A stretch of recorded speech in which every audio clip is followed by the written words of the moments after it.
हमरा लायक कोई जे सेवा होते कर। वहां देखे कुर्सी पर बैठल है और गोली लगा हुआ है, सांस नहीं चल रहा था, उसका स्पॉट डेथ हो गया था। ठीक ये है, लड़ाई है, इसको लड़ेंगे। आता है कि कौन सा कानून, कौन सा इकबाल, कौन सा डर।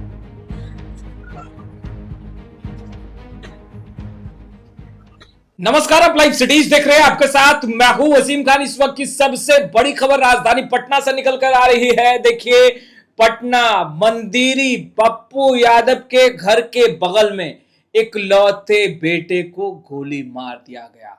जी हां, बिल्कुल, पप्पू यादव पहुंचे, लगे फपक फपक कर रोने। और देखिए फिर क्या कुछ हुआ, माहौल गर्म है। पप्पू यादव क्या कुछ कर रहे हैं, इकलौते बेटे को मार दिया और पुलिस नीपा पोती में लग गई। सबसे पहले आप पप्पू यादव को सुनिए क्या कुछ कर रहे हैं। प्रशासन हम लोग को बोल रहा था सर, कल पीएम से दिया था कि हो हंगामा करे से फायदा नहीं है, लड़का अपने से कर लिया, फिर हमने अपने से कैसे कर लेगा। प्रशासन मतलब कि पूरा हम लोग को प्रेशर बना रहा था। तो सर अभी आप यहाँ पहुंचे हैं, एक मर्डर हुआ है, जबकि सम्राट चौधरी कह रहे हैं कि अब कोई बचेगा नहीं अपराधी और लगातार हत्याएं हो रही है बिहार में। अच्छा, एक बात बताइए, हमको दो तीन बात समझ में नहीं आती। हत्या का विचित्र कारण सब मैं देख रहा हूँ। ना इकबाल बचा है, ना किसी तरह के डर है, ना कानून का डर है, ना सरकार का इकबाल है। हर दिन घटना घटना घटना। कल नवादा में एक पुलिस वाले को, जमदार को मारते मारते और चाकू से मार दिया। यही नूरसराय में भी हुआ। कोई समझ में नहीं आ रहा। अच्छा, सबसे बड़ा प्रॉब्लम क्या है? हर घटना को डाइवर्ट करना एक सबसे बड़ी प्रवृत्ति हो गई। आप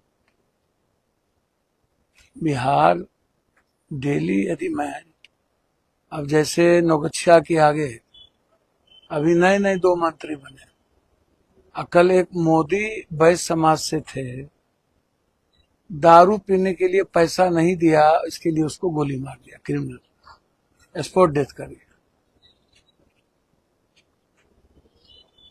अब आप बीरपुर थाना, बीरपुर में यही सब घटना घट रही है। पूरे बिहार में यही घटना घट रही है। पटना में आधा दर्जन से ज्यादा बच्चियों का बलात्कार लगभग डेली की बराबर है। ये हम नहीं कर रहे हैं, ये जबकि केस दर्ज नहीं हो रहा है तब की बात है। अब इकलौती माँ, बेटा, माँ और पिता बिल्कुल बुजुर्ग, बहन की शादी हो गई, पिता बीमार है, बड़े पापा बीमार हैं। अब आप सोचिए कि इस माँ का देख रेख कौन करेगा? पुलिस इसको भी डाइवर्ट करने की कोशिश कर रहा था कि अपने से गोली मार लिया। भाई, मॉल में वो मैनेजर है, वो पिस्तौल लेके मॉल गया था, और गोली मारना होता तो वो कहीं रोड पे, चौक चौराहा पे चुपचाप कहीं या घर में मार लेता, अपने घर में आके मार लेता। और इकलौता बेटा जिस तरीके से पूरा का पूरा location, tower, CCTV footage, duration, इनको एफएसएल रिपोर्ट के मुताबिक पूरी तरीके से जांच करनी चाहिए। तो सिर्फ बोलने कथनी करनी में फर्क इतना ज्यादा है, नियत साफ है ही नहीं। आप हर चीजों का राजनीतिकरण और दुष्ट प्रवृत्ति, ये कैसे संभव? तो इसीलिए जो हालात मैं देख रहा हूं, बिहार का कोई घर सुरक्षित नहीं है, कोई बेटी सुरक्षित, बहन सुरक्षित नहीं है। सरकार से मांग करेंगे कि इस परिवार को 20 लाख रुपया का मुआवजा, एसपीडी ट्रायल, और कौन कौन लोग इन्वॉल्व हैं, या कोई और बाहरी बुला के मारा गया, हत्यारा कोई और है, हत्या करवाई गई, तो इसको सरकार पूरी तरीके से जांच करे। अब आप देखिए, आज ही एक मुद्दा आ रहा है कंकरबाग या बोरिंग रोड पे एक हॉस्टल का, लगातार हॉस्टल की बच्चियां चिल्ला रही हैं बचा देने के लिए। तो समझ में नहीं आता है कि कौन सा कानून, कौन सा इकबाल, कौन सा डर। क्या इनका डर और कानून सिर्फ विरोधी और विपक्षी नेताओं के लिए है? तो इसीलिए मैं तो, हमें जानकारी रात मिली, हम पूर्णिया थे, नवादा भी जाना है, हॉस्टल भी जाने हैं, TR4 के बच्चों पे लाठी चली, वहां भी उनसे मिलना है। सबसे पहले मुझे लगा कि माँ से मिलना चाहिए। तो हम तो चाहेंगे और उम्मीद करते हैं कि आपके कथनी करनी में फर्क ना हो।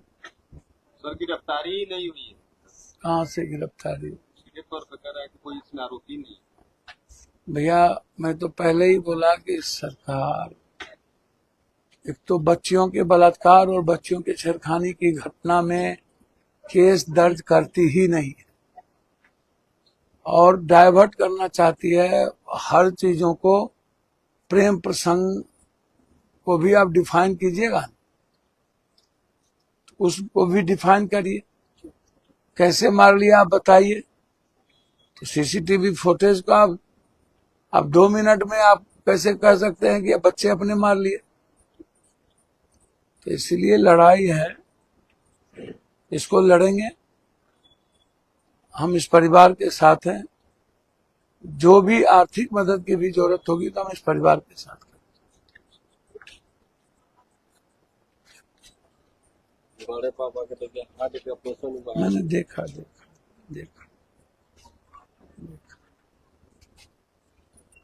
हमारा लायक कोई जे सेवा होते कर।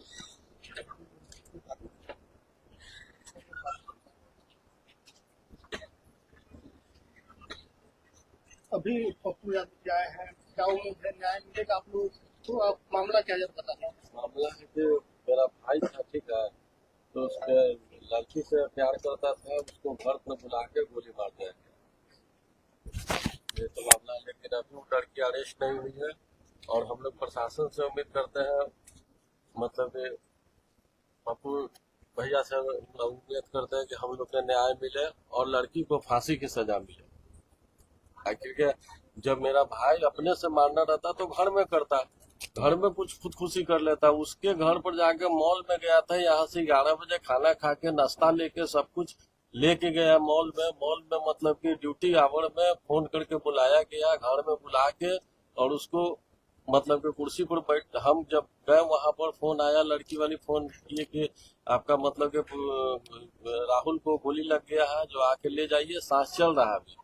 हम गए वहां, देखे कुर्सी पर बैठल है और गोली लगा हुआ है, सांस नहीं चल रहा था, उसका स्पॉट डेथ हो गया था, ठीक है।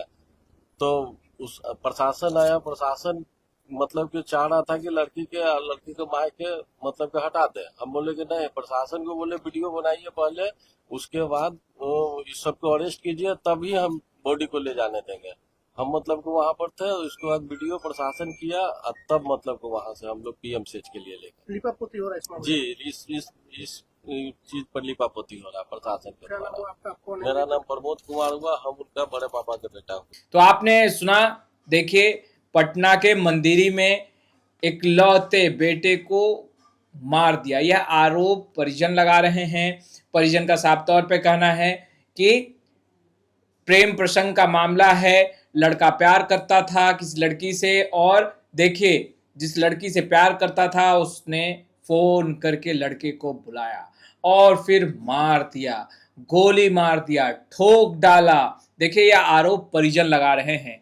हालांकि पप्पू यादव ने इसी बीच बड़ा बयान भी दिया है। पप्पू यादव पीड़ित परिवार से मुलाकात करने पहुंचे थे और उसके बाद पत्रकारों से बातचीत करते हुए पप्पू यादव ने कहा कि कथनी और करनी में अंतर होता है।